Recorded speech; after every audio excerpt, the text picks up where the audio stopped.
can't tell by the title of the video, we're going to be showing you how to rig a Texas rig. Texas rig is pretty simple. It's used by most people, but I'd assume if you're watching this, you probably don't know what it is, or at least how to rig it up. So I like to use a 3 to 4/0 wide gap hook. This is a 4/0, but it also it just depends on what you're throwing. So if I'm throwing something like this 5-inch Senko, I'm going to want to go with a 3 or 4/0 hook. But if I'm throwing something like a Googan Baits Trench Hog, which is quite a bit bigger, I'm going to want to go with something a little bit bigger usually to fit the profile of the bait you're using. So let's go ahead and get started. So there are two different ways you can rig a Texas rig. You can rig it weightless, which is just the hook, or you can rig it with a little bullet weight right on top. So we'll be talking about the weightless first.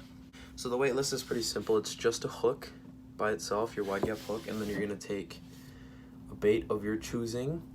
All right, so after you grab the bait that you wanna use, I almost always throw a Senko if I'm gonna be doing a weightless Texas rig, just because it's a lot better action than other things I've ever used. So you're gonna wanna go ahead and take your bait, and you're gonna slide it on straight, just a little bit, and pull it down so that hook comes out right there.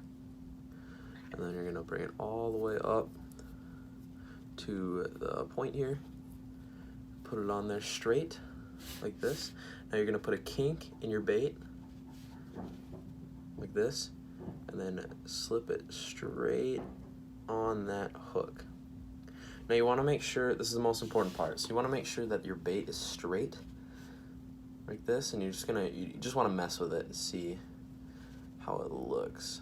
So that's pretty straight. I mean, it's not the best, but if it's kinked at all, it'll look pretty weird in the water. You won't get the action that you want. So that is pretty much a weightless Texas rig. It's pretty simple. Most people throw it out there. Most fish will eat these on the fall. So when you throw it out there, you don't want to do anything. It's just gonna fall really natural-like. You can kind of twitch it a little bit. And then once it hits the ground, I like to pick it up and off the bottom and let it sink again. And then, yeah, but in my personal experience, most fish will hit it on the fall with a weightless Texas rig. Okay, so now we're on to a weighted Texas rig. Now, weighted Texas rig is pretty much the same thing, except you're gonna put a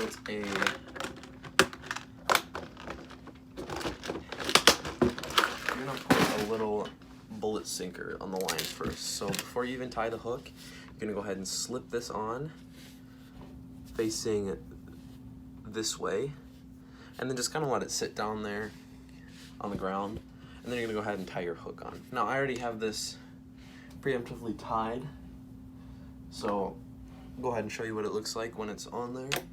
Looks just like this. So this will be sitting on top of your hook and bring it down to the bottom.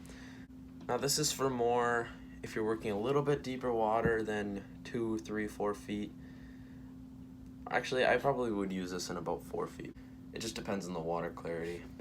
How I like to fish this is I'll throw it out there, let it kind of sink to the bottom, and then I'm gonna bounce it up off the bottom, let it come back down, maybe twitch it a little bit. And yeah, so usually on weighted Texas rigs, I don't throw a Senko. Some people do, that's fine. My personal preference is to use like a creature bait.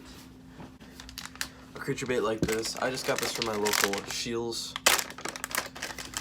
These are black with blue flake. I mean, they're okay. I usually use this for pretty muddy or dark water, but this is what they look like. And you rig it the same exact way as you would a Senko, except it is, in my opinion, better for a weighted Texas rig because there's more like appendages and stuff. So when it's falling, all these are moving when it's falling straight down, and it looks a lot better in the water, I think. So I feel like most people do that, but I just thought I would share that part of it. So yeah, that's pretty much how you rig a Texas rig. If you guys have any more questions, go ahead and comment. If you guys like the tips, go ahead and let me know and I'll do some more. But I just figured this was pretty simple, and I feel like not everyone knows how to rig a Texas rig, especially if you're first starting out. This is a really good tool to start your bass fishing. I have caught many fish on a Texas rig, so one of my go-tos. So yeah, hope you guys enjoyed, and drop a like for more.